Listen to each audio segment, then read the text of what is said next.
Bueno, pues de nuevo, muy buenos días.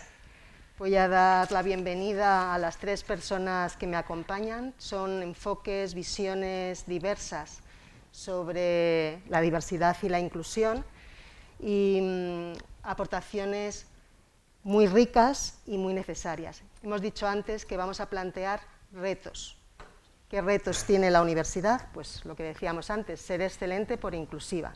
Y para ser inclusiva necesita saber qué es lo que se está haciendo desde distintas situaciones, ¿no?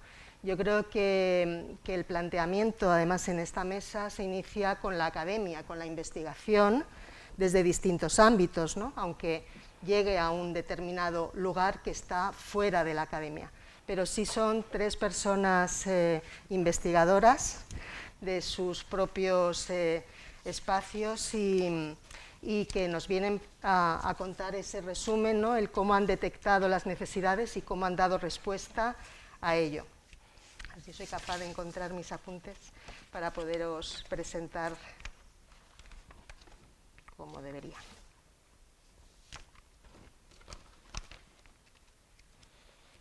Pues como suele pasar cuando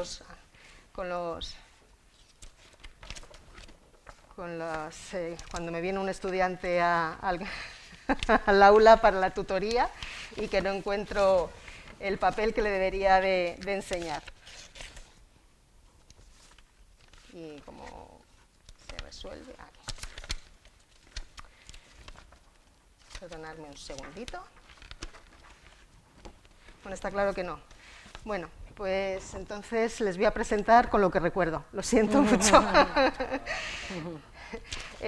Bueno, en primer lugar, vamos a dar la palabra a Carmen Márquez Vázquez.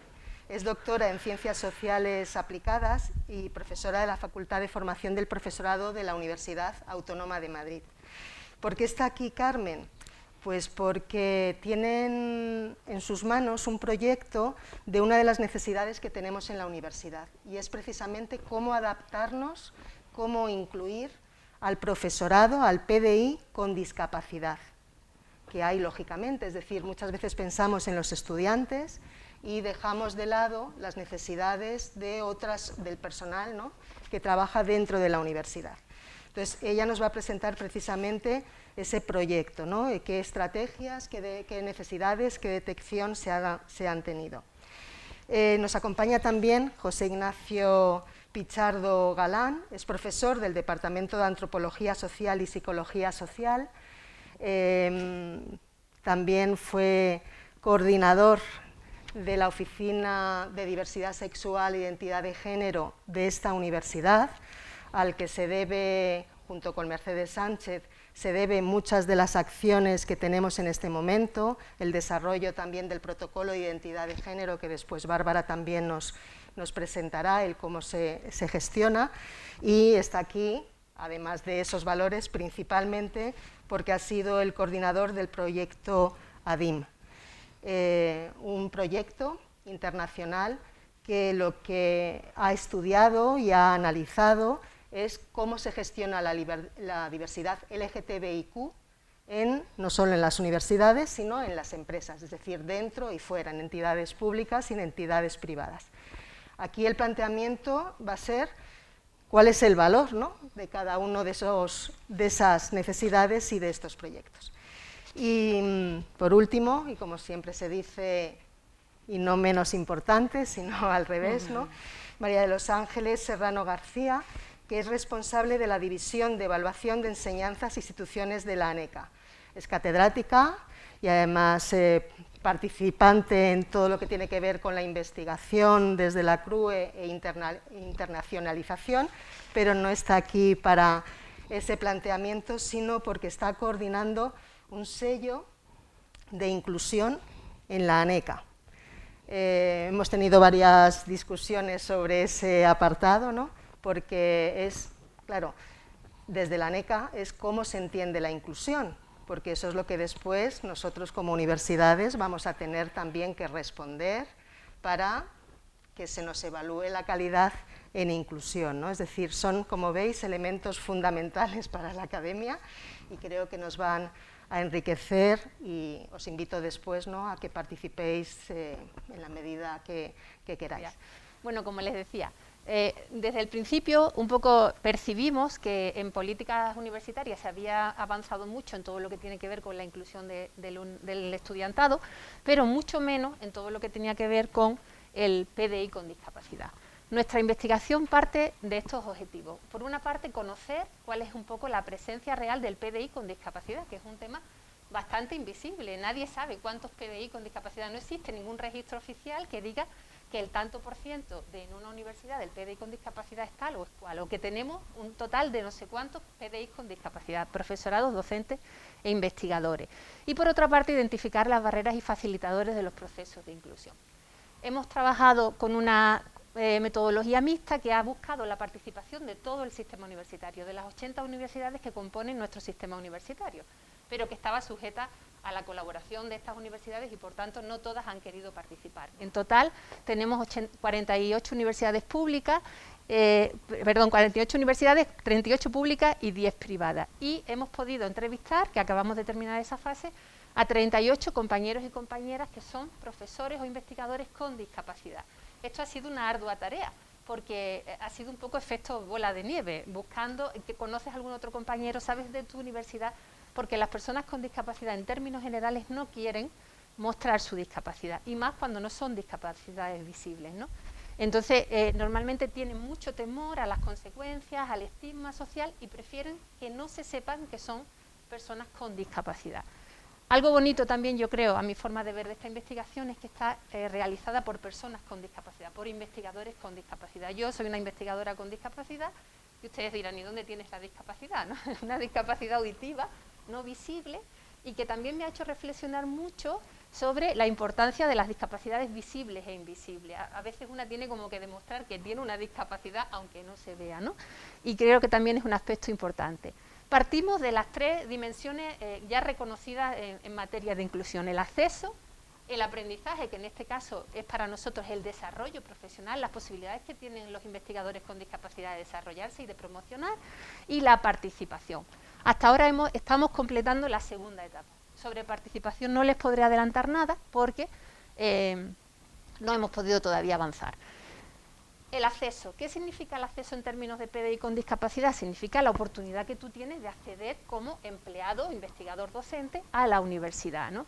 En ese sentido, ahí primero buscamos un poco conocer cuál es el reconocimiento normativo a este derecho y cómo las universidades están implementando este derecho. Partimos de la Convención de las Personas con Discapacidad, que reconoce en su artículo 27 que las personas con discapacidad tienen derecho a trabajar en espacios abiertos, inclusivos y accesibles.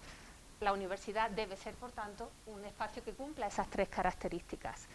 Por otra parte, ya enfocándonos en el sistema universitario español, pudimos constatar que, primero, las universidades tienen autonomía para seleccionar a su profesional. Ellas son las que dictaminan a través de sus ofertas públicas de empleo cuántas plazas, a qué categoría, en qué condiciones van a salir esas plazas.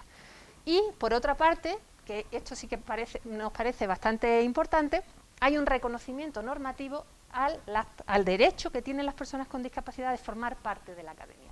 ¿Dónde se inicia ese reconocimiento normativo?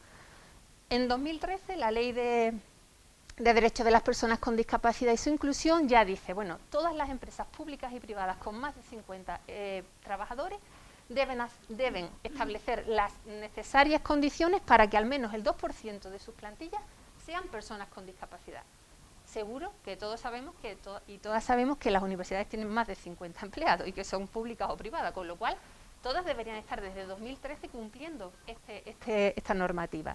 Después, el Estatuto Básico del Empleado Público ya dice, vale, para llegar a ese 2%, por favor, en todas vuestras reservas de empleo, reserven el 7% de las plazas para personas con discapacidad, un 5% para todo tipo de discapacidades sensoriales, físicas, y un 2% para personas con discapacidad intelectual. Esto ya se tenía claro hace 7 años, en 2015, ¿no? Sin embargo, después, en 2017, la CRUE, que saben ustedes que es la Conferencia de Rectores Universitarios, hacen un poco un balance de la situación y se dan cuenta de que las universidades no están cumpliendo con estos preceptos normativos. Y entonces aprueban una serie de recomendaciones que trasladan a las universidades, en las que dan dos instrucciones básicas. Por una parte dicen, registren ustedes cuáles son, o cuál es el porcentaje, o cuál es el número de las personas con discapacidad con las que cuentan. Y por otra parte, comiencen a aplicar ese 5% de plazas, porque excluyen a las personas con discapacidad intelectual, en todas sus ofertas públicas, para todas sus categorías profesionales. Y esas son las dos encomiendas importantes que la CRUE les recuerda a las universidades que deben hacer en 2017. ¿Vale? Nosotros hemos visto, bueno, ellos dicen, en función de dos criterios. Primero, el acceso. En aquellas áreas con déficit de profesorado, promocionen el acceso de personas con discapacidad. Y después, la promoción en aquellas áreas donde ya hay personas con discapacidad. Las personas con discapacidad incluso pueden ser con discapacidades sobrevenidas. Hay profesorado que con el tiempo en su ejercicio profesional tiene o desarrolla una discapacidad.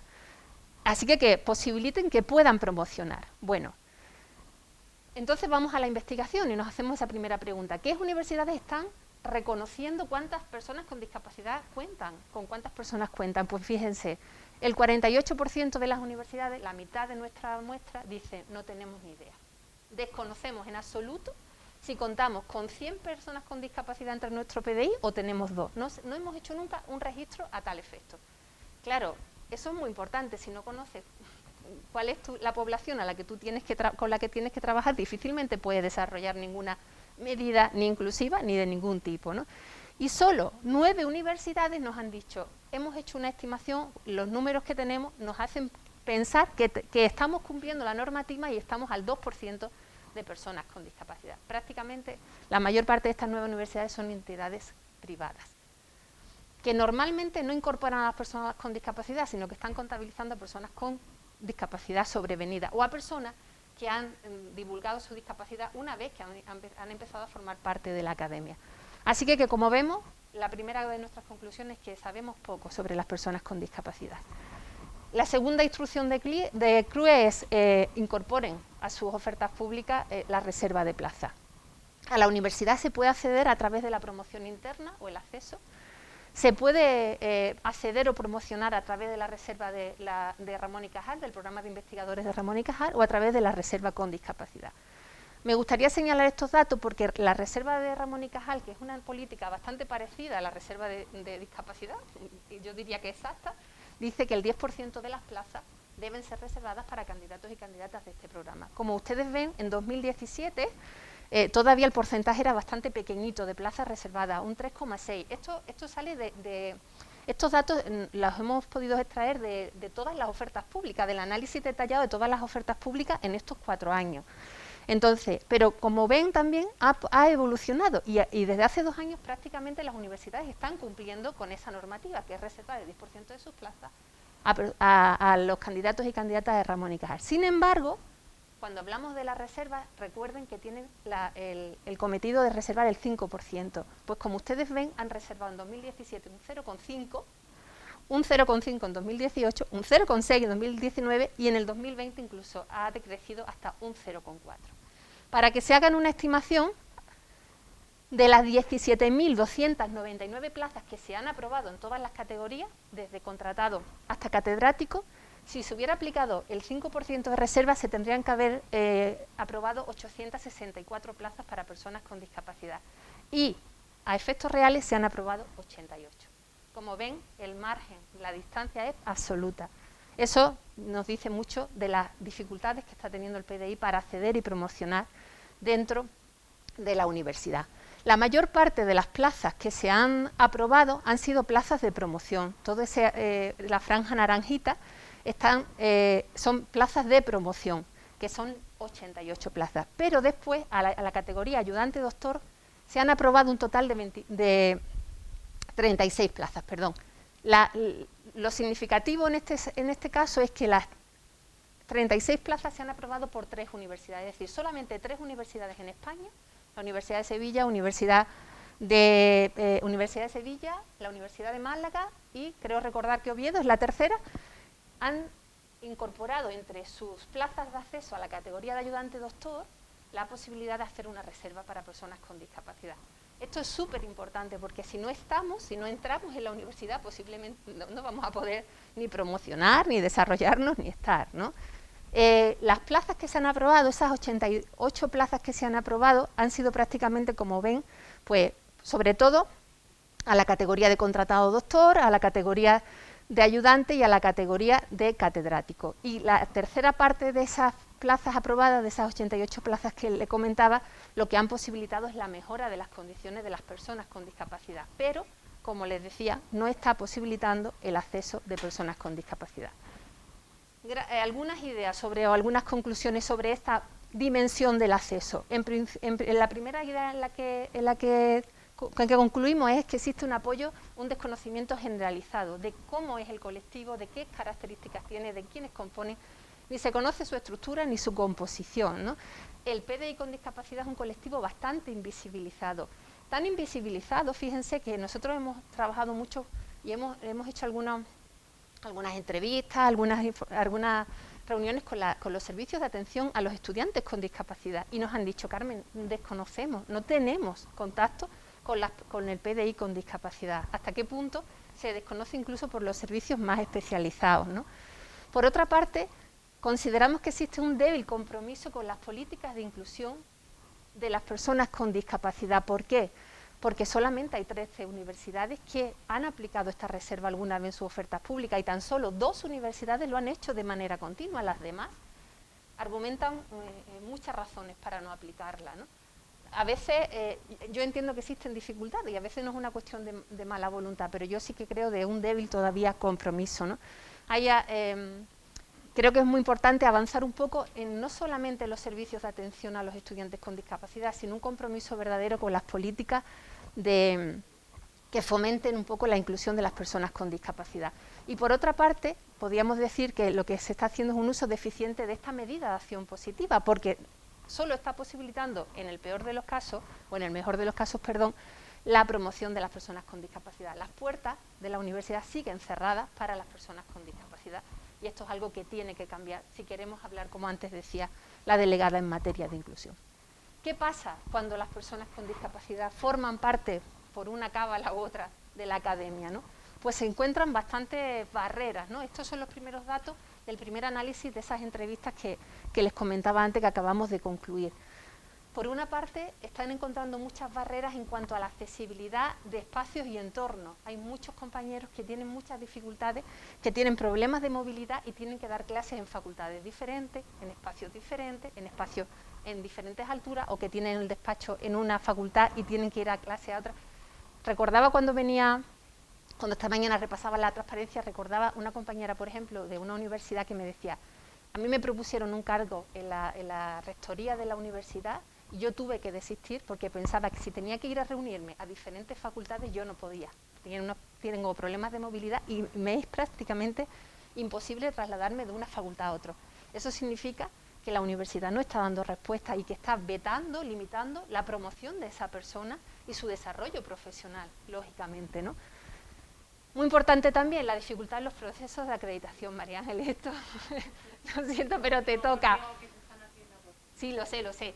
Pero es muy importante también que yo creo que se reflexione mucho sobre los periodos de acreditación, porque los compañeros con discapacidad, me he encontrado muchos compañeros que tienen muchos problemas, pues muchas veces para incluso problemas de tiempo. Ellos te cuentan muchas veces, bueno, es muy difícil para mí escribir un artículo, yo escribo 3 horas y tengo que descansar 10, porque esa es mi limitación. Entonces, a veces ese proceso de acreditación constante y de publicación constante, de investigación constante, están forzando mucho en ellos la maquinaria y son personas que se encuentran muy afectadas después en su propia vida por el exceso y la carga de trabajo. Yo creo que ahí es muy importante todo lo que tiene que ver con la movilidad, que en eso sé que la ANECA ha ido avanzando. También es muy importante, las personas con discapacidad en la academia tienen una baja participación en las redes de investigación.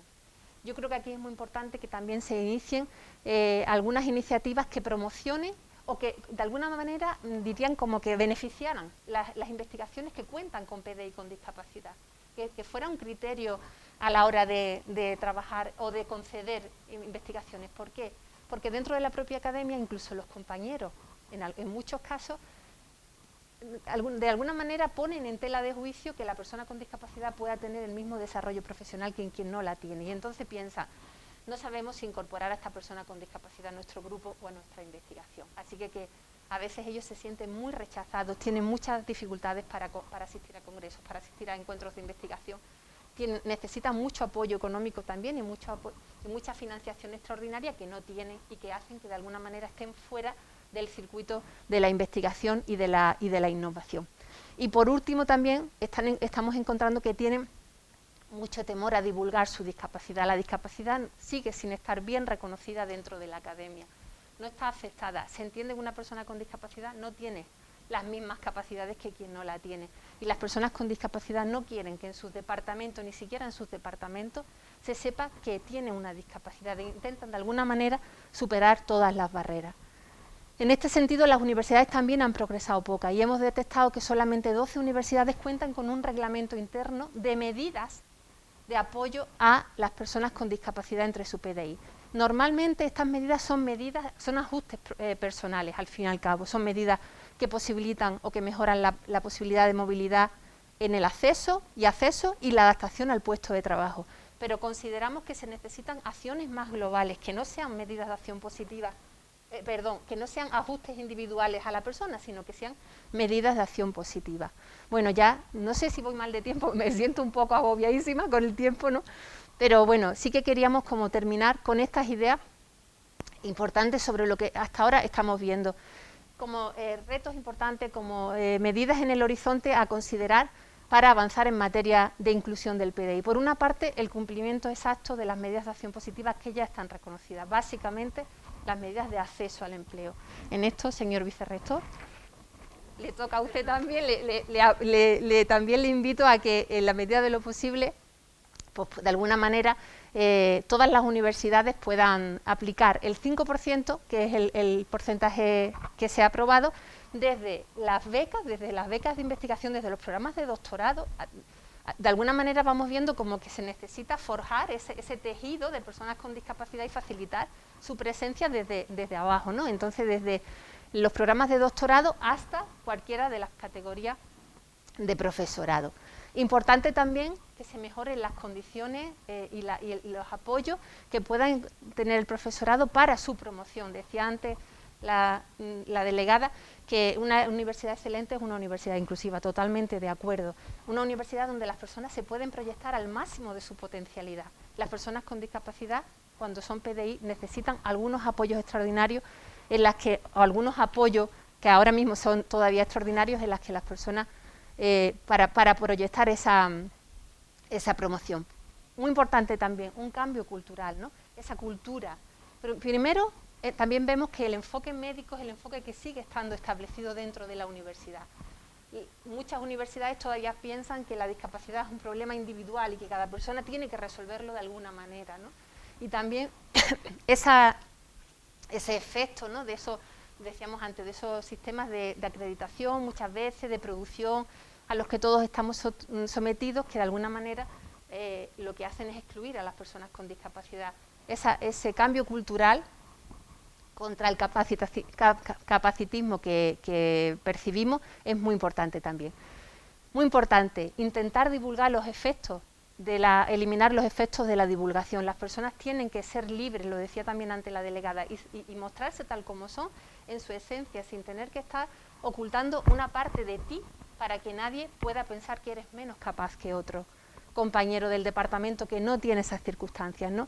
Y algo que me parece muy, muy importante y que yo añadiría también a todo lo que tiene que ver con las políticas de inclusión es trabajar mucho en sensibilizar y en formar sobre la diversidad como recurso. Esto creo que es súper importante. Que las personas con discapacidad estén en la universidad es un valor, es un bien. Creo que me he emocionado muchísimas veces en las entrevistas con mis compañeros y compañeras, ¿no? Son un ejemplo de superación, de resiliencia constante y es un valor para el alumnado. Entonces, tenemos que cambiar esa idea de la persona con discapacidad en la universidad es un problema. No es un problema, es un valor que usted tiene.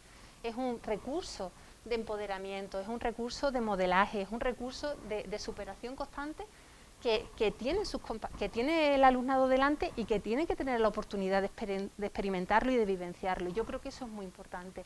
Yo diría, a eso que tú decías antes, Mercedes, ¿no? A eso que tiene la inclusión es la equidad más la convivencia, yo también añadiría, y la valoración de la diversidad como recurso, como valor. Creo que las universidades en esto tienen que progresar todavía un poquito, y creo que también es un cometido y una responsabilidad de todos nosotros y nosotras. Y hasta aquí mi presentación. Espero que haya sido útil o que al menos no sé, les haya ayudado también a reflexionar sobre este colectivo que creo que todavía tiene mucho que avanzar en materia de inclusión. Gracias. Como intentaba explicar antes, la academia, en este modelo que tenemos pues, de exigencia productiva, de modelo académico, al final, para casi todo el mundo el modelo académico es una persona normalmente muy capacitada, con mucha inteligencia, con mucha capacidad de resolución, con mucha capacidad de trabajo, con mucha capacidad de producción, y eso parece que confronta, digo parece porque yo no estoy de acuerdo, pero parece que confronta con la posibilidad de que una persona tenga una diversidad funcional de cualquier tipo. Entonces, como confronta, las personas que tienen esa discapacidad se sienten enjuiciadas por sus compañeros, se sienten un poco discriminadas en ese sentido, y porque perciben, ellos cuentan y ellas cuentan precisamente que perciben ese rechazo, ¿no? Más que rechazo, yo diría como poner en tela de juicio tu capacidad, ¿no? El director de departamento que tiene que contratar a un profesor piensa, voy a contratar a un profesor con discapacidad que va a estar de baja la mitad del tiempo y me va a dejar las clases sin dar. Y esto no es así. Las personas con discapacidad no tienen por qué enfermar, o a veces necesitan periodos de rehabilitación, pero no es algo estandarizado. Sin embargo, la idea es esa. Voy a tener una persona que va a estar enferma, que va a necesitar más apoyo, que va de alguna manera a producirme menos, entre comillas. Y entonces hay mucho rechazo. Y claro, ante esa evidencia, cuando una persona con discapacidad se da en la universidad, María Ángeles lo puede explicar mejor que yo, ha pasado un proceso de acreditación en igualdad de condiciones, es decir, las personas con discapacidad nos acreditamos en igualdad de condiciones que nuestros compañeros que no tienen el ANECA. Ya, de alguna manera, constatamos nuestra capacidad de trabajo. Sin embargo, después en la universidad se nos vuelve a enjuiciar, ¿no? Y a decir, pero vales o no vales, ¿no? Pero tienes la misma capacidad que quien no tiene discapacidad o no la tienes, ¿no? Entonces eso genera mucho temor. Para mí, hay algún aspecto del Plan Bolonia que a mí me gusta mucho, la dimensión social, ¿no? La dimensión social del Plan Bolonia dice que las universidades sean tan diversas como las sociedades. Entonces, para mí ese es el punto inicial, ¿no? Que las universidades tomen conciencia de que tienen que ser igual de diversas que las sociedades. Si tú sales a la calle y ves personas con discapacidad en la calle, tendrás que verlas también en la universidad. No solamente como estudiantado, sino también como profesorado. Entonces, y ahí empieza la argumentación. Si yo entiendo que la discapacidad es un valor que tiene que estar presente entre mis profesionales, entre mis investigadores y académicos, yo tengo que empezar a articular, como tú bien decías, desde la base, ¿no? Entonces, se avanza muy lentamente con medidas muy parciales, como muy desconectadas. Por ejemplo, hoy se abre el plazo para José Castillejo, para las becas de movilidad de José Castillejo. Las personas con discapacidad no tienen ninguna posibilidad ahí.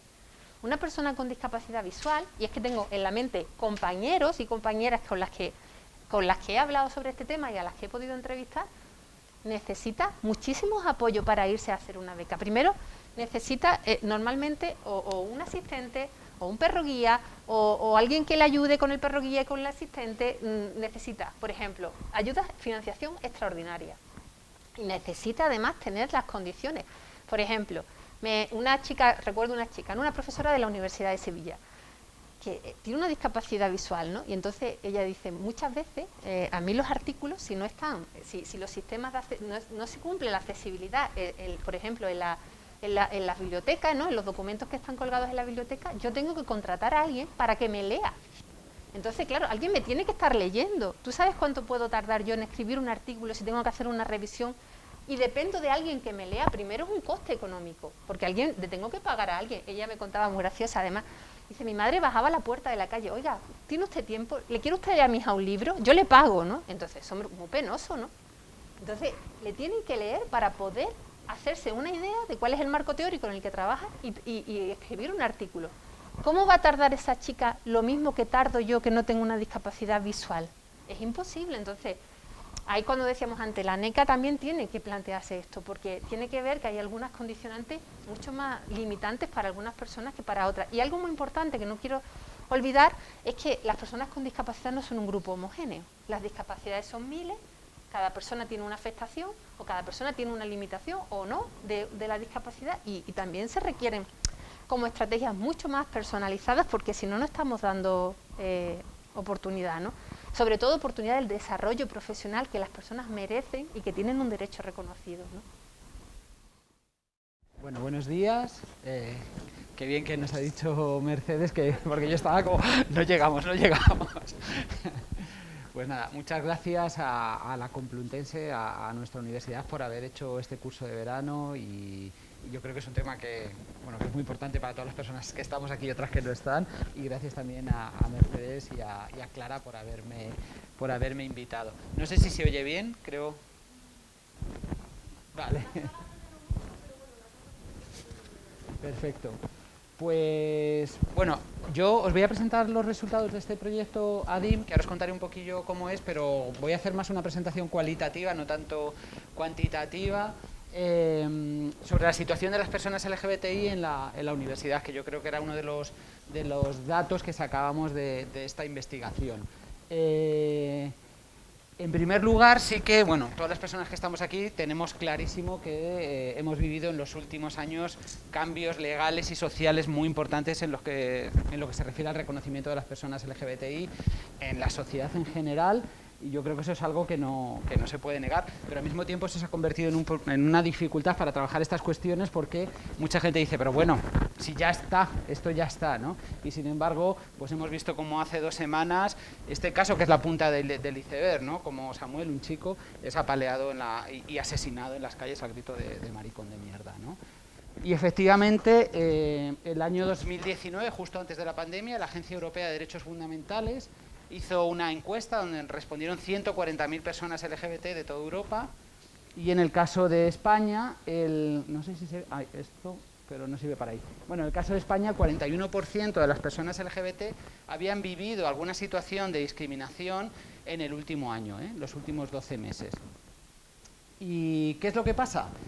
Pues que las personas que no pertenecemos a la norma sexual o a la cis heteronorma, por así decirlo, hemos recibido a lo largo de todos nuestros recorridos vitales y antes de llegar a la universidad, pues una serie de sanciones persistentes que lo llevamos en la mochila, ¿no? Por un lado, este estigma social, ¿no? Que consiste en que hemos sido socializados en que saltarse esa norma de la heterosexualidad o de la cisexualidad, pues implica en determinadas situaciones estar expuesta a situaciones de bullying escolar, de exclusión, de acoso, de rechazo, de violencia, ¿no? Eso como que nos lo echamos a la mochila. Después esta cuestión del horizonte de la injuria, que es, aunque no me pase a mí,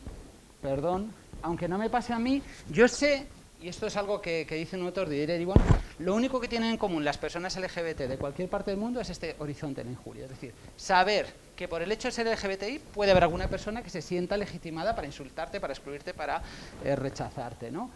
Y al final este estigma lo internalizamos en la mochila, ¿no? Y muchas veces, ¿qué hacemos? Pues el silencio, el ocultamiento, para evitar esas situaciones que o hemos vivido en primera persona o sabemos que podemos llegar a vivir, ¿no? Y al final existe lo que se llama el estigma anticipado, es decir, no digo nada para que anticipamos esa situación de estigma. Y fijaos que vivimos en un país, claro, la gente cuando hablas de esto, es verdad que los datos dicen que el 80% de la población española es respetuosa con la diversidad sexual e identidad de género, ¿no? Esto, cuando se hacen los distintos estudios sale esta cifra. Lo que ocurre es que las personas que somos LGBTI no sabemos si quien tenemos enfrente forma parte del 80% que es respetuoso o del 20% que abiertamente es irrespetuoso, por así decirlo. Es decir, gente que en una encuesta dice que no tenemos que tener los mismos derechos, bla, bla, bla, bla. Y entonces, claro, cuando tú llegas a la universidad, como estudiante, como profesora o como lo que sea, tú dices, bueno, yo no sé si la profesora que tengo delante es del 80% o del 20%, si mi compañero de mesa es del 80% o del 20%, si el señor que me atiende, el bedel, es del 80% o del 20%, ¿no? Y en ese sentido, yo creo que es muy importante, y así ya vamos conectando con buenas prácticas, esta idea de visibilizar, ¿no? Es decir, La visibilización de que somos personas, instituciones, universidades que formamos parte del 80%, no del 20%. Y bueno, tenéis en la bolsita que nos han dado, ¿no?, esta pegatinita de la Universidad Complutense con la bandera, que precisamente forma parte de esas buenas prácticas, porque cualquier persona, bien sea en la biblioteca, bien sea como docente, bien sea como estudiante, bien sea como en la recepción del edificio de estudiantes, por ejemplo, de nuestra facultad, de nuestra universidad, una recepcionista, una vedela, hizo un curso, puso la pegatina, y yo siempre pienso, los 15.000 estudiantes, los y las 15.000 estudiantes que vienen a matricularse en nuestra facultad pasan por esa recepción y ven esa pegatina, y yo creo que estamos mandando un mensaje institucional muy importante, ¿no? Porque es que efectivamente, y esto yo creo que es algo también que tiene que ver con lo que comentábamos antes, nos fijamos en quién está, pero ¿cuántas personas no han llegado a esa acreditación? Personas que probablemente serían excelentes docentes, investigadoras o lo que sea, porque el sistema no les ha permitido llegar, ¿no? Entonces, nos preguntábamos eso porque hay mucha gente que ni siquiera llega a la universidad, ¿no? Y cuando llega nos encontramos con un abanico autolimitado de opciones, es decir, tú te autolimitas, igual que pasa con el tema de género, a determinadas carreras, muchas veces carreras de arte. Se ha ido el vicerrector que es de informática. Informática está entre las carreras que sí o que no, derecho está entre las que sí o que no, medicina está entre las que sí o que no, ¿no? Y aquí nos pasa lo que comentaba antes la compañera, que nos falta un mapa, es decir, no sabemos si existe algo así. Sin embargo, la investigación cualitativa parece ser que nos dice que sí, ¿no? Por ejemplo, este es un de la Universidad de Málaga que participó en la investigación. No se ven parejas de chicos y chicas en la UMA, no se ven parejas de la mano, en actitudes cariñosas. La gente tiende mucho a cuidarse de los espacios, aquellos espacios que son favorables a aquellos que quizás todavía no lo son, en lo que tienen miedo o mayor preocupación a mostrarse visibles, ¿no? Y aquí dice al final que hubo unos TFM, se dice que había distintos niveles de homofobia en las diversas facultades, ¿no? Por ejemplo, en psicología, derecho o trabajo social. Bueno, no lo leo entero pero entendéis la idea, ¿no? Y sin embargo, y esto también es importante, y en las investigaciones cualitativas sale mucho, la universidad suele ser un espacio de liberación para las personas LGBT, estoy hablando sobre todo de los estudiantes, ¿no? Porque es un momento de ruptura biográfica, porque es un momento en los que a veces hay un cambio de ciudad, y por cambio de ciudad no es que te tengas que venir a Madrid o a Valencia o a Barcelona, sino que te puedes ir de Burgos a Huelva y ya estás cambiando de redes, de amistades, y puedes empezar desde cero, ¿no? Pero sigue habiendo barreras. Tenemos barreras epistemológicas, ¿no? Esta idea que parece que a la universidad vamos cuerpos, no van cuerpos, sino van mentes, ¿no? Allí, que no nos afecta todo lo demás, ser hombre o mujer, ser LGBT, cómo es nuestro cuerpo, etcétera, etcétera, ¿no? Barreras físicas y arquitectónicas también, ¿no? Por ejemplo, os pongo esa foto, pero la arquitectura está constantemente en la universidad obligándonos a definirnos como hombres o como mujeres. Cuando vamos al baño, cuando vamos al vestuario, cuando nos apuntamos a las actividades deportivas, etcétera, ¿no? Vestuarios que, por ejemplo, en el caso de la homofobia y la transfobia, y esto siempre sale, son espacios especialmente considerados de riesgo por las personas LGBT, ¿no? Hay documentos, ¿no? El carné, el campus virtual, etcétera, etcétera. Hay formularios que permiten o no permiten la presencia o que te autodefinas como persona no binaria, cómo se presentan a las familias, etcétera, etcétera. Y hay barreras simbólicas, y la principal es la invisibilidad, ¿no? Este ocultamiento que está ahí. Y efectivamente las personas LGBT estamos presentes en la universidad, pero no somos visibles. Y aquí algo muy importante que yo creo que también comentabas tú, la diversidad. No es lo mismo ser lesbiana que ser gay, que ser bisexual, que ser trans. Y efectivamente, por ejemplo, por lo menos en nuestra universidad estamos viendo en la Complutense decanos, vicedecanos, directores de departamento, vicerrectores que son gays abiertamente visibles, y sin embargo no ocurre lo mismo con las mujeres, por ejemplo, ¿no? Existe muchísima menos visibilidad. No porque las mujeres lesbianas estén haciendo algo mal, sino algo institucionalmente no estamos haciendo bien cuando los varones se pueden visibilizar y las mujeres no se visibilizan. Esta universidad es el primer lugar de trabajo donde no he conocido a ninguna persona homosexual, por poner un ejemplo. Y me parece curioso, pues creo que existe el temor a ser rechazado o cuestionado por ello. Aclaro que nadie está obligado a hablar sobre el tema si no lo desea, pero es cuanto menos curioso que de todas las personas que trabajamos en la Universidad de Zaragoza, ninguna sea homosexual. Vamos, que me resulta imposible de creer, pero alguna razón debe haber para que exista ese secretismo. Obviamente en la Universidad de Zaragoza hay personas visibles, pero esta persona en concreto que participó en las entrevistas no conocía ninguna, ¿no? Y bueno, esta falta de plataformas institucionales específicas. ¿Y qué es lo que salía en nuestra investigación? Que efectivamente en la universidad sigue existiendo la homofobia, lesbofobia, bifobia, transfobia, y que se da en todos los estamentos de la universidad. Es decir, de docentes hacia el PAS, de docentes y PAS hacia el alumnado, pero también de alumnado hacia docentes y PAS, porque obviamente estamos hablando de relaciones de poder, pero cuando tú llegas a la facultad y alguien ha puesto en la puerta fulanita bollera, eso, o en Twitter, por ejemplo, como hemos encontrado casos, ¿no?, contra determinados profesores y demás, muchas veces también es del alumnado al PAS, pero también entre alumnado, también entre PDI y también entre el personal de administración y servicios, ¿no? Yo creo que esto es importante. Y todo esto teniendo en cuenta que efectivamente hay relaciones de jerarquía y en el caso laboral también de precariedad, ¿no? Por ejemplo, el caso de un administrativo que trabaja en una secretaría, su jefe, que era funcionario, hizo un comentario homófobo y él, que era interino, pues no podía decir nada y enseguida, cuanto que pudo, pues se cambió de facultad. Dijo, porque es que yo no quiero trabajar, pero tampoco puedes, o te sientes como con la fuerza para responder. Y esto me parece muy importante, de una investigación del Instituto de la Mujer, porque claro que existen situaciones que son claramente de discriminación, como son los insultos, el mobbing, o que no te contraten o que te despiden, pero hay todo un continuo de situaciones, como son las bromas, como son los comentarios, como son los rumores, como es el propio ocultamiento. Es decir, no decirlo es ya una situación de discriminación, como decíamos antes, porque eso tiene consecuencias en tu carrera profesional, ¿no? Por un lado, esta idea de qué pasa con los rumores, qué pasa con las bromas y los comentarios. Un caso real, por ejemplo, que me pasó a mí. Una compañera de otra facultad conoce a un compañero de mi facultad, le dice, anda, pues yo conozco a un profe de políticas y sociología, aquí en Apichardo, dice, vaya hombre, maricón. Yo ya no soy ni vicedecano, ni director de un grupo de investigación, bueno, que también pasa con el tema de la discapacidad, sí, fulanita, la coja. Ya da igual que tú seas, toda tu trayectoria profesional desaparece, ¿no? Y ya solo eres eso, ¿no? Y por eso mucha gente no lo quiere decir, si puede evitarlo, obviamente, ¿no? Y bueno, también las dificultades en los contextos internacionales. Tenemos una compañera que es profesora de matemáticas, dice, es que tenemos el megacongreso abiertamente lesbiana, tenemos el megacongreso de matemáticas en Rusia, y yo no quiero ir a Rusia.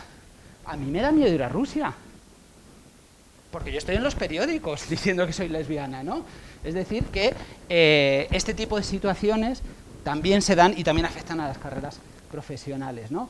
Pero es que el no decir también afecta, porque de repente es la rara, el rancio, algo oculta, no viene a tomarse nada, al café los lunes, etcétera, etcétera, etcétera. Y al final, y estos sí son los resultados ya más cuantitativos del proyecto ADIM, por ejemplo, ahora os contaré que es en 8 universidades públicas de España y Portugal, la parte de las universidades, y estos son los resultados de las universidades, Tú eres abiertamente visible como persona LGBT en tu vida cotidiana, con tus vecinos, con tus amistades, con tu familia y tal. El 12% totalmente dentro del armario. Que ya me parece fuerte que en el 2019 haya un 12% que no se lo dice a nadie en su vida cotidiana. El 25% no se lo dice a casi nadie, el 32% a la mayoría de la gente y el otro 32% a todo el mundo. Pero le preguntamos, oye, ¿y en el trabajo? Cuando vas a trabajar en la universidad, el 27% no se lo dice a nadie, es decir, más que se dobla la cantidad de la gente que se mete literalmente en el armario cuando va a la universidad, el 27% que no se lo dice a casi nadie y otro 18% que se lo dice a la mayoría de la gente, pero a algunas personas no. O sea, al final hay un 72% de las personas LGBT que se tiene que meter en el armario cada día cuando va a trabajar en la universidad. Y es donde pasamos la mayor parte de nuestro tiempo, ¿no? Y es que además es diferente según los diferentes colectivos, porque si os dais cuenta, el PDI es el 27%, el PDI en formación, FPU, etcétera, etcétera, etcétera, este porcentaje baja, probablemente porque es gente más joven y ha vivido en otro contexto, y el PAS, la situación está mucho más complicada que para el PDI y que para el PDI en formación. En esta investigación no participaron los estudiantes, ¿vale? Los y las estudiantes. Pero como decíamos antes, y estos son datos de la encuesta esta de la Agencia Europea de Derechos Fundamentales, tampoco es lo mismo ser gay que ser lesbiana, que ser toda esta diversidad que incluye lo plus, ¿no? LGBTI+. Pues ahí veis que en esta encuesta, como había tanta gente, se pudo dividir y que hay determinadas identidades que están muchísimo más en el armario incluso que lesbianas, gays o bisexuales. Como estamos hablando de buenas prácticas, pues apenas existen estudios específicos sobre realidades LGBTI en la universidad. Bueno, en la Complutense tenemos el máster en estudios, el máster oficial en estudios LGBTI. Apenas hay asignaturas específicas sobre estas cuestiones y, sin embargo, lo que sí que vemos es profesorado que lo mete en sus asignaturas, pero que ya depende de su libre albedrío, si lo quiero meter. Atención a la diversidad en el máster de formación del profesorado. Pues habrá docentes que lo metan y habrá docentes que no lo metan. Y lo que sí que suele haber mucho son cursos, jornadas, todas estas actividades que decía el vicerrector, ¿no? Los créditos optativos y demás, que además se suelen llenar, ¿no? Y vamos al tema de la investigación. Pues es que resulta que esto también afecta a la investigación, sobre todo trabajar estas cuestiones, investigar sobre estas cuestiones. ¿Por qué? Porque, claro, si a mí me toca 3 evaluadores o evaluadoras y hay un 20% de personas que son abiertamente LGTB-fóbicas, puede ser que de esos 3 me toque una. Y esa persona me va a bajar la evaluación. Y eso implica que a lo mejor yo no consiga la acreditación o mi proyecto no pase, porque todo sabemos cómo va esto, o llegas al máximo o no entras, ¿no? Aunque cada vez hay más proyectos financiados. Por ejemplo, una investigadora decía: las personas que investigamos sobre estos temas de identidad de género hemos sido discriminadas durante décadas y se nos han denegado sexenios de investigación por considerar que nuestras publicaciones eran divulgación y un mero pasatiempo. Personalmente tuve que reorientar mi investigación para poder conseguir algún sexenio de la CNI. Creo que algo se ha avanzado en este sentido, aunque las lesbianas feministas ya no podremos recuperar el conocimiento académico. Me consta que ahora lo queer vende mucho en nuestro país y lo gay también. El caso de las personas bisexuales y trans lo desconozco, pero el respeto y el reconocimiento hacia las lesbianas sigue siendo una asignatura pendiente en nuestra sociedad, ¿no? Volvemos a ver este tema de que hay objetos de estudio, que no es lo mismo estudiar, yo qué sé, el champiñón o lo que sea, o los motores de lo que sea, que estudiar este tipo de realidades. Bueno, esto lo voy a pasar un poco largo porque no quiero comerme el tiempo, pero hablando de buenas prácticas, esta es la parte, por así decirlo, de los retos y los desafíos, pero también la parte positiva, el potencial transformador que tienen lo que hacemos en la universidad. No solo esta cuestión directa en las aulas, no os lo voy a leer entero, pero este es un chico trans que dice: yo no sabía ni lo que me pasaba, ni lo que estaba viviendo, ni demás, hasta que me encontré un TFG de la Universidad de Salamanca que habían colgado, que me abrió los ojos de todo, porque era un trabajo bien hecho, riguroso y demás, y a mí me sirvió para entender lo que estaba pasando, lo que podía hacer y demás, ¿no? Bueno, aquí os he puesto y la necesidad social y legal de producir un conocimiento emancipatorio, ¿no? Es decir, las universidades tenemos esa responsabilidad. Buenas prácticas, pues por ejemplo esta asociación que premia las tesis, TFMs y TFGs de temática LGBTI. Y luego, como ha dicho antes la compañera, ¿qué dice la legislación? Pues es que la legislación está ahora en proceso la ley trans y de igualdad de derechos para las personas LGBTI a nivel estatal, esperemos que salga pronto, pero lo que tenemos hasta ahora son las leyes autonómicas. Bueno, absolutamente todas las leyes autonómicas que tratan la cuestión trans o LGBTI mencionan específicamente a la universidad y nos hacen responsables de trabajar todas estas cuestiones, ¿no? La formación de profesionales, es decir, de la gente que ya está trabajando, no solo los futuros, sino la gente que ahora mismo ya está ahí. El diseño de medidas institucionales para que no haya discriminación a todos los niveles, alumnado, PDI y PAS. La formación y sensibilización en la comunidad universitaria, la atención y apoyo, es decir, las oficinas como existe en Valencia, luego nos contará Ruth, en la Universidad de Valencia o en la Complutense, ¿no? La atención adecuada a las personas trans, que también Bárbara luego nos va a explicar, y una investigación no estigmatizante. Y eso es lo que aparece claramente en las leyes. Cada vez están surgiendo más proyectos de investigación, más redes, y por hablaros un poquito rapidito del proyecto ADIN, que es un proyecto del Gobierno de España y del Gobierno de Portugal, donde participamos la Universidad Complutense de Madrid.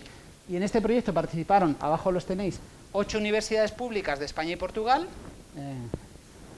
Complutense, Málaga, Miguel Hernández, Valladolid y Zaragoza de España, las 3 portuguesas, Évora, Beira y Aveiro, y 15 grandes empresas que seguro que las reconocéis a la mayoría de ellas, ¿no? El proyecto básicamente consistía en un diagnóstico, es decir, cada universidad se le pasaba una rúbrica para ver qué tipo de medidas estaba tomando o no, una encuesta, formaciones, unos encuentros y, en último lugar, una guía y unas videopíldoras que tenéis colgadas en esa página web si os interesa mirarlo. Es ADIM, el nombre de la investigación, lgbt.eu. La encuesta se envió a 53.000 personas, a 23.000 personas de estas 8 universidades, y en la parte de universidades la respondieron totalmente 3.197 y LGBT eran 472. Y si veis ahí, más o menos el 15% de las trabajadoras y trabajadores que respondieron se definían LGBTI. Es decir, estamos hablando, como sale en la mayor parte de investigaciones, que aproximadamente el 15% de la población es LGBTI, aunque estemos invisibilizados, ¿no? Buenas prácticas, ¿qué están haciendo las universidades? Declaraciones y actos institucionales, servicios específicos, formación, atención, visibilidad, fomento de la investigación y docencia, planes de igualdad, y en este sentido hay universidades que lo están metiendo con el tema de género, otras que están haciendo políticas específicas LGBTI, y otras como la Complu, que estamos en la unidad de diversidad e inclusión, o bueno, en Valencia también es así, como la guía que nos han dado, que es, bueno, vamos a trabajar todas las diversidades y dentro de esas diversidades incluimos lo LGBTI. Que por cierto, la diversidad, ojo con la alterización, como decimos en ciencias sociales. La diversidad no son los otros y las otras. La diversidad somos todos y todas, porque todos y todas en algún aspecto de nuestra vida nos salimos de la norma, ¿no? Y luego el tema de los protocolos contra las situaciones de acoso por LGTB-fobia, ¿no? Que lo mismo, algunas veces están dentro de los protocolos de acoso sexual y de género y otras veces están aparte. Y bueno, como buenas prácticas, la red está del orgullo universitario, que no sé si luego Melanie o Ruth hablarán, con distintas actividades. En Cataluña, por ejemplo, las universidades públicas han sacado una guía de cómo incorporar la atención a la diversidad sexual e identidad de género. No solo el reconocimiento, como decía, sino también la celebración, que esto es algo positivo. Redes internacionales, y yo creo que el principal indicador es cuando nuestros chicos, chicas, chiques, profesores, profesoras, etcétera, etcétera, podamos visibilizarnos y esto sea algo que nos llame la atención. Es decir, cuando en las facultades podemos ver a 2 chicas de la mano, 2 chicos besándose o lo que fuere, ¿no?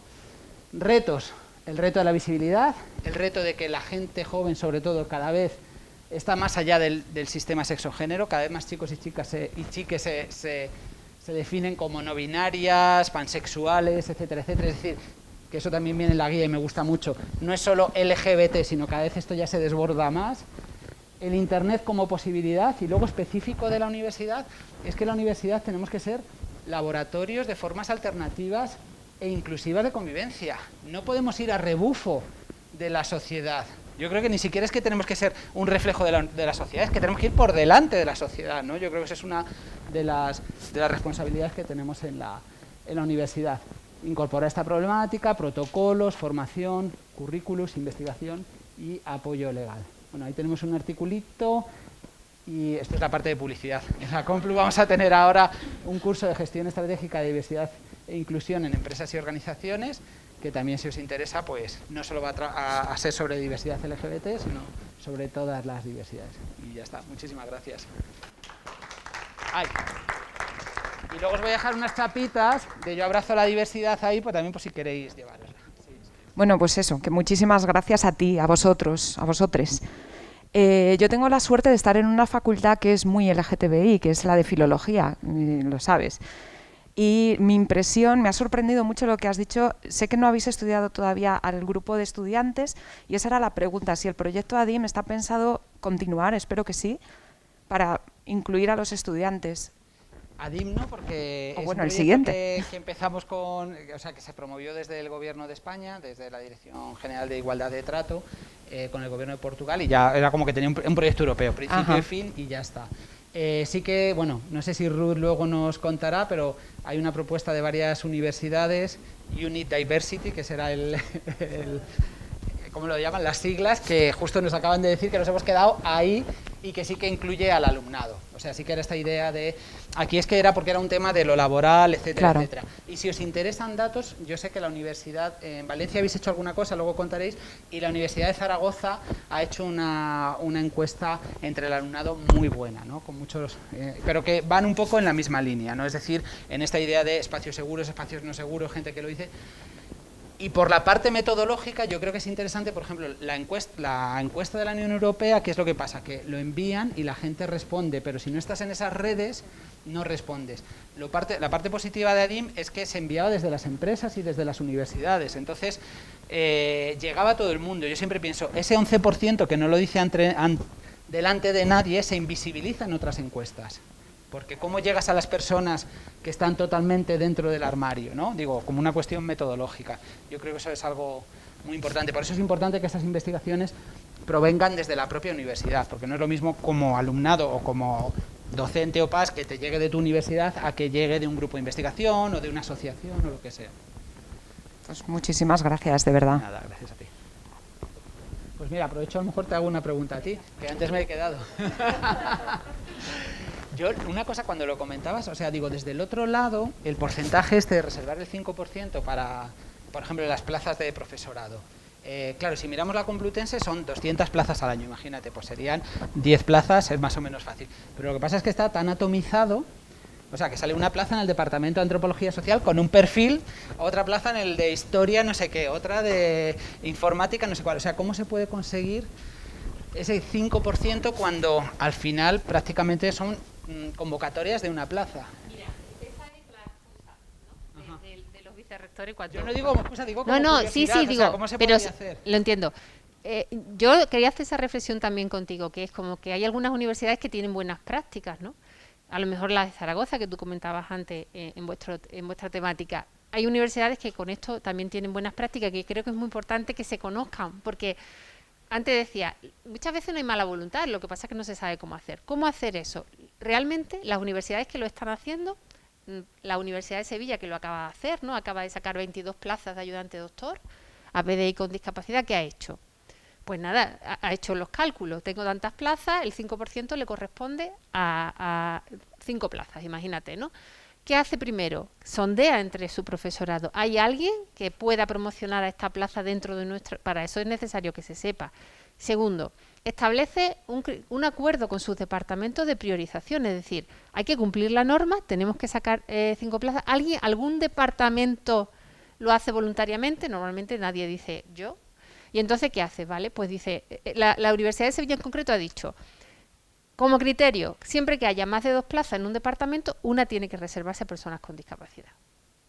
Y entonces, hasta llegar a 5. Si no llegamos, pues tiene que pasar como por orden aleatorio a veces, incluso, ¿no? Vale, pues se establece un listado de departamentos que tienen plazas, normalmente las que tienen más de una plaza tienen una reserva a la discapacidad, y en la siguiente convocatoria del año que viene cambiaremos, porque al final hay mucha reticencia todavía porque no se entiende que es un valor, pero hay que establecer mecanismos para que las plazas salgan y bueno, de alguna manera todos asuman la responsabilidad. Entonces, la Universidad de Sevilla ha hecho eso y yo creo que es una buena forma de solventar, y es establecer que siempre que en un departamento como norma haya más de 2 plazas, una de las plazas que se promocione o a las que se acceda estén dentro de la reserva hasta completar el cupo. Y si pues hay más de 10, imagínate, hay 10 departamentos y solo había 5 plazas, bueno, pues el año que viene serán otros 5 departamentos los que por orden aleatorio le corresponda. Pero es una responsabilidad compartida al fin y al cabo, es como... La reticencia está en todos los departamentos, claro, que tienen pues a su propio personal o lo que sea, pero es una responsabilidad que hay que asumir, y entonces creo que, por ejemplo, esa buena práctica es importante que se difunda. Nosotros ahora estamos trabajando también en la edición de una guía donde vamos a intentar, nosotros a las 13 universidades que alguna vez han implementado, hemos entrevistado a los vicerrectores y les hemos preguntado cómo lo han hecho ustedes, un poco para establecer unos criterios que ayuden al resto de las universidades a implementarla. Pero básicamente es esa, es asumir que es una responsabilidad, que hay que compartirla y establecer un orden de prelación para sacar plazas.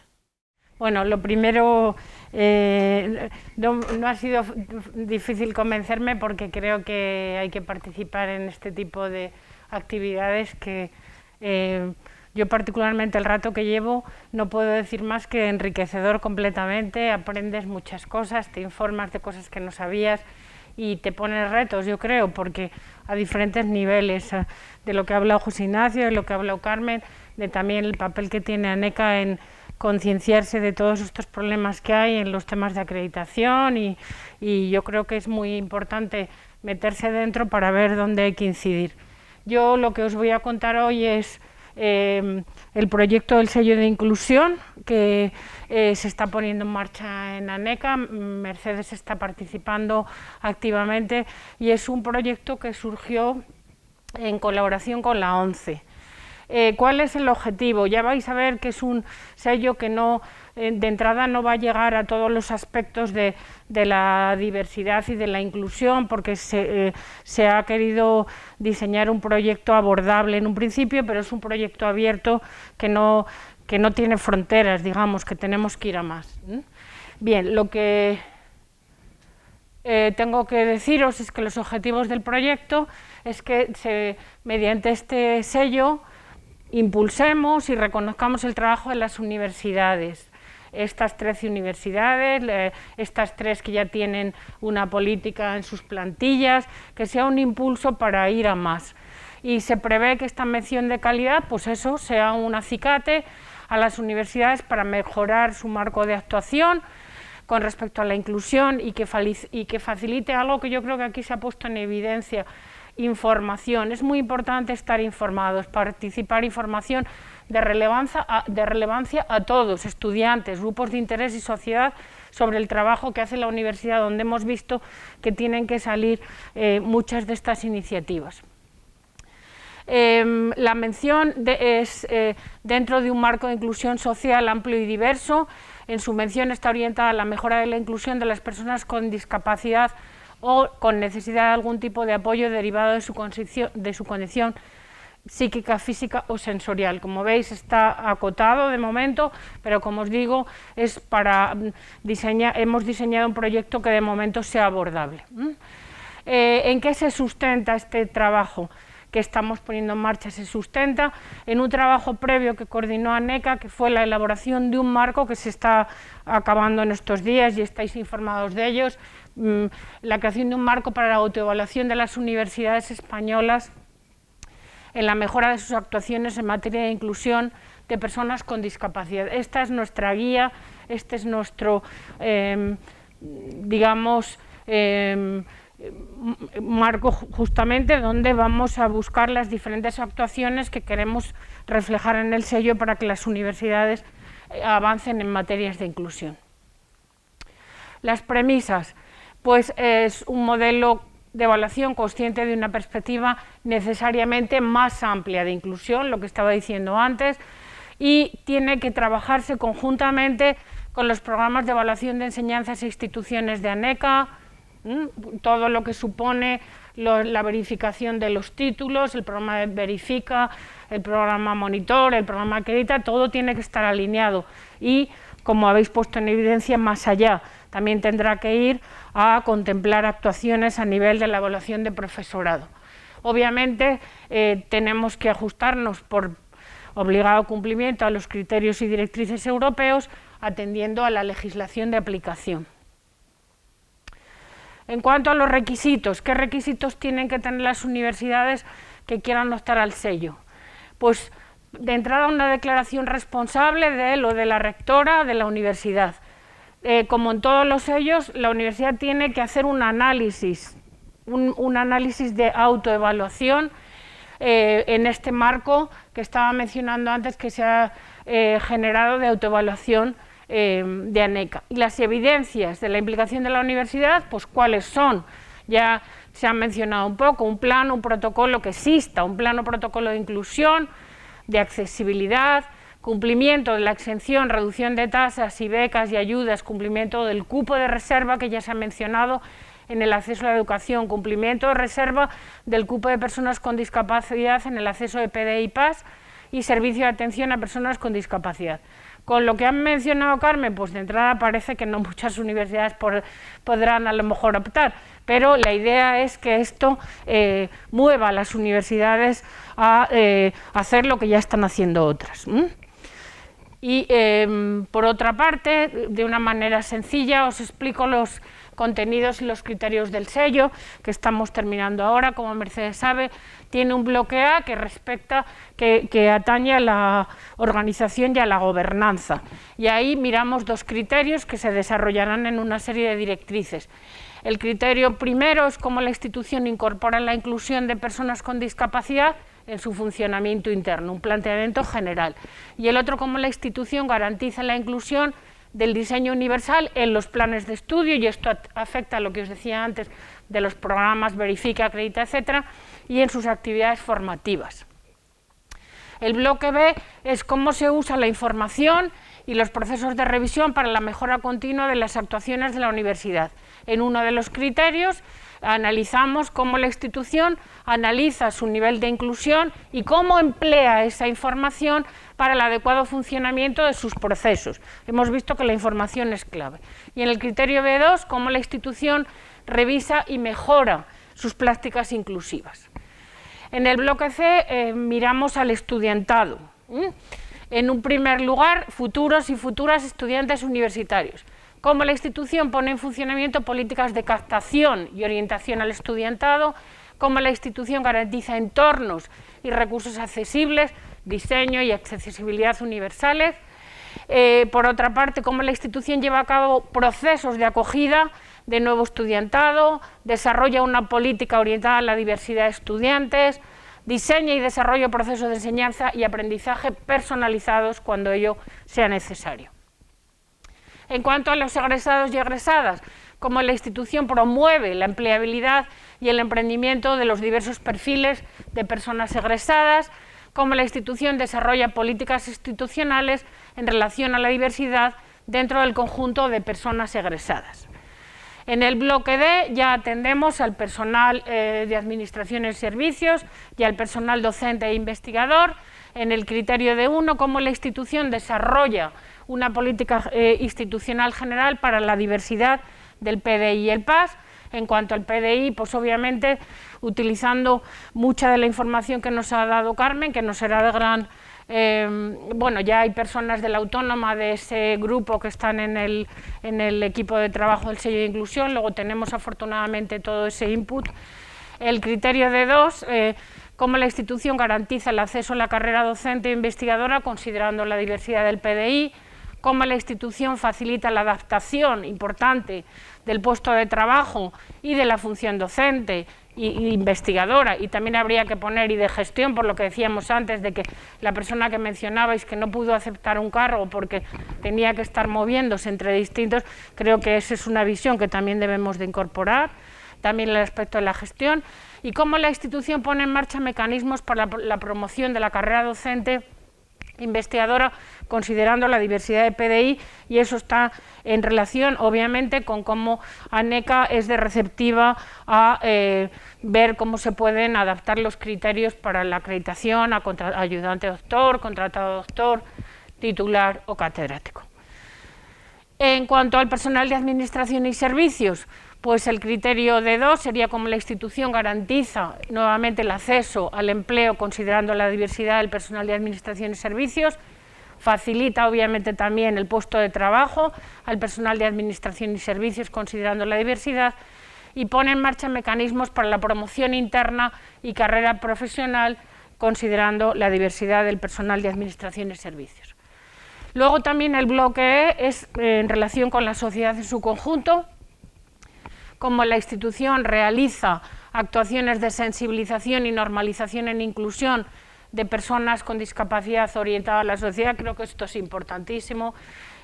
Tenemos que hacer un trabajo, yo creo que todos, en este sentido, porque lo que no se conoce bien no se puede, no se tiene luego ímpetu y convencimiento para apoyar determinadas acciones. Es muy importante implicar a la sociedad, y cómo la institución realiza actuaciones de cooperación e investigación en inclusión en personas con discapacidad orientadas a la sociedad. Bien, esto serían, grosso modo, los criterios que se van a mirar, que como os digo, luego se desarrollarán en directrices concretas que se evaluarán dentro de la universidad y que den una indicación de que se está cumpliendo el criterio, y el nivel de a quién se va a conceder este sello no va a ser a titulaciones, va a ser a la universidad. Por otra parte, obviamente, la participación es voluntaria, pero esperamos que, como en todos los sellos, lo que hacemos en ANECA, se pone una fase piloto, donde se seleccionan una serie de universidades, probablemente con el criterio de quienes están más avanzadas en ello, y posteriormente pues esto se difunde y tiene un efecto llamada, pero obviamente la participación es voluntaria, la participación es voluntaria. ¿Y cómo estamos trabajando? Pues hemos formado una subcomisión para elaborar todos estos criterios y directrices, y es una subcomisión, francamente, que aprovecho para agradecer su trabajo, su excelencia en estos temas. Aparte de personal de ANECA, yo estoy dirigiendo este proyecto, Fundación 11, que fue quien... Perdonad, la Fundación 11, que fue quien se puso en contacto de ANECA para que pusiéramos en marcha este sello. Está el CERMI, representantes de estudiantes, CREU, pues, Asociación de Universitarios con Necesidades Especiales, consejos sociales, la CRUE y un montón de expertos y expertas en estos temas que han participado en la elaboración del marco de autoevaluación para universidades. Ahí hemos incluido al mayor número de personas. Imposible incluir a todo el mundo, pero todo el mundo será agradecido en su debida medida porque, aunque no estén ahora en la subcomisión, han trabajado para hacerlo posible. Y por mi parte, nada más, agradeceros la atención y agradecer sinceramente a la Complutense y a Mercedes esta oportunidad que, francamente, estoy muy contenta de haber aceptado tu invitación porque está siendo muy interesante.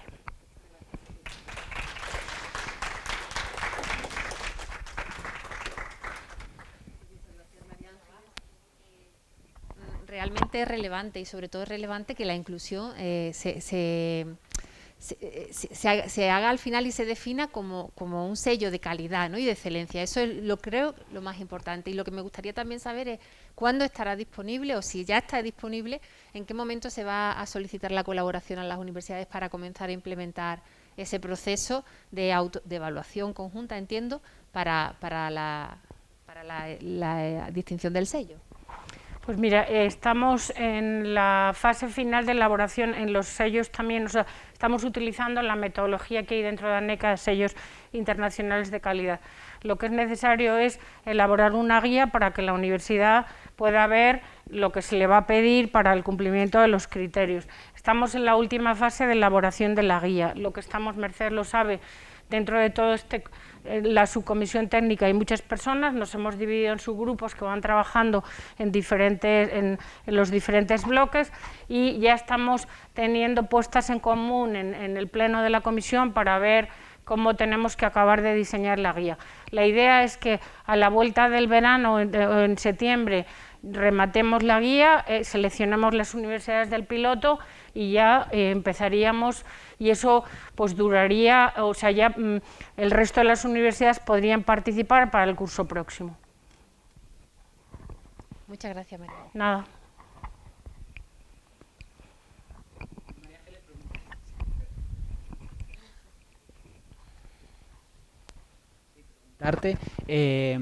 ¿Por qué habéis incluido solo el tema diversidad funcional, discapacidad y tal? Y si tenéis pensado incluir, pues yo qué sé, étnico-racial, diversidad LGBT, edad, un poco los vectores que marca la Unión Europea, ¿cómo lo planteáis esto? Pues esto yo lo hablé mucho con Mercedes y eso llevó a incluirla afortunadamente en la comisión técnica. Esto hay que hacerlo, o sea que la idea sería un poco sacar esta primera versión del sello y después en la siguiente, digamos, versión ya incluir todos los aspectos o sea, que sea un sello que incluya todas estas cuestiones. Y desde el punto de vista temporal, pues yo te diré que cuando acabemos esto, la idea sería empezar ya a ver cómo podemos incorporar todo lo demás. Esto se ha hecho así por una cuestión de economía de escala, digamos, de un proyecto que fuera abordable en un tiempo razonable, porque lo demás era excesivamente complejo y se optó por esta opción. Sí, pero yo creo que ya hemos avanzado mucho en esto y lo que dice Mercedes aquí, yo os pido ayuda, o sea, ¿quién puede ser el interlocutor perfecto? Aparte, bueno, yo ya te ficharía para la subcomisión técnica siguiente, ya te he apuntado tu correo electrónico, pero quiero decir, ¿quién, a lo mejor, igual que tenemos la ONCE y tal, pues que nos ayudéis un poco a ver qué organizaciones público-privadas pues pueden ayudarnos a dar el siguiente paso en una configuración de un sello más que contemple todos los aspectos de la inclusión. Sí que hay que hacer proyectos que puedas... Yo, por ejemplo, en principio voy a estar 3 años en la NECA, ya llevo 1, pretendo dejar terminado este trabajo, pero quién sabe. Pero bueno, por lo menos puestas las bases. Bueno, la verdad es que yo creo que eso, que hay que ser abierto y flexible, porque hay que ser también humilde, que uno no sabe de todo y hay que preguntar a quien sabe, ¿no? Yo soy bioquímica, o sea que imaginaros. Sí, en ese sentido, yo no lo he contado, pero ADIM tenía una rúbrica que era, la primera fase de este diagnóstico realmente era un autodiagnóstico. Claro, no había sello porque no estaba planteado con un sello, pero sí como autodiagnóstico. Y a nosotros nos vino muy bien también toda la experiencia con el tema étnico-racial, sobre todo de universidades estadounidenses, brasileñas, que tienen mucho recorrido. Tienen mucho recorrido. Nos basamos mucho también en esa experiencia, ¿no? Y que yo creo que es este enriquecimiento de, bueno, que podemos aprender de lo que se ha hecho en este tema, que también sirva para el LGBT, etcétera. Contar con la gente que sabe de cada una de las cosas. Yo quería preguntarle a Carmen, en relación con lo que del proyecto que nos has contado y luego has vuelto a incidir un poco en ello, lo de la experiencia en las universidades de Sevilla, Málaga y Oviedo, y concretamente la de Sevilla, que parece que van todavía más avanzados. Ellos han diseñado, además de la reserva de un porcentaje de plazas, han diseñado un baremo modulado específicamente para hacerlo posible.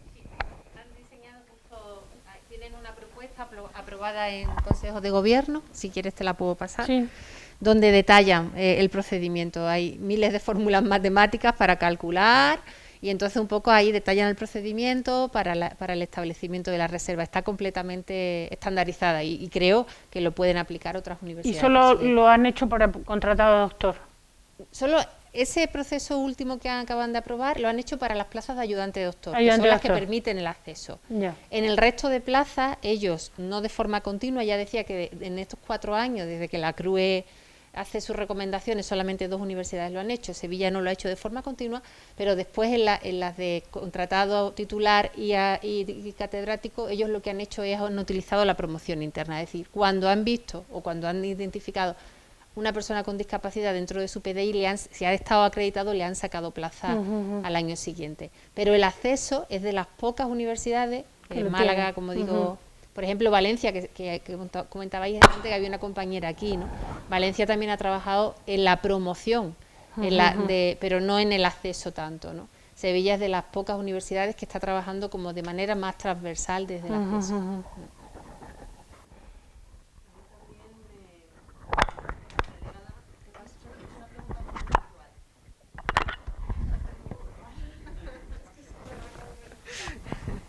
Gracias.